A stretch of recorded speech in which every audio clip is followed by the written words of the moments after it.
তোমাদের এক্সপেরিমেন্টটা বোঝাতে সুবিধার জন্য। প্রথম যে পার্টটা রয়েছে তার মধ্যে আমি অ্যাড করে দিচ্ছি কিছুটা NaOH solution, sodium hydroxide solution add করে দিলাম। দেখো সলিউশনটা কিছুটা ট্রান্সপারেন্ট হয়ে গেল, নিশ্চয়ই কালারটা দেখে বুঝতেই পারছো ট্রান্সপারেন্ট হয়ে গেছে। এবার এর মধ্যে আমি অ্যাড করে দেবো কিছুটা কপার সালফেট সলিউশন।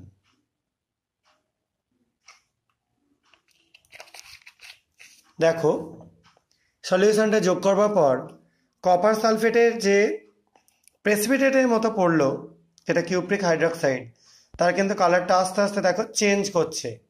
সবাই নিশ্চয়ই ভালো করেই বুঝতে পারছো কালারটা কিন্তু আগের যে ফর্মে ছিল সেই ফর্মে নেই, আস্তে আস্তে চেঞ্জ করছে। এবার আমরা একটু হিট করে নেব।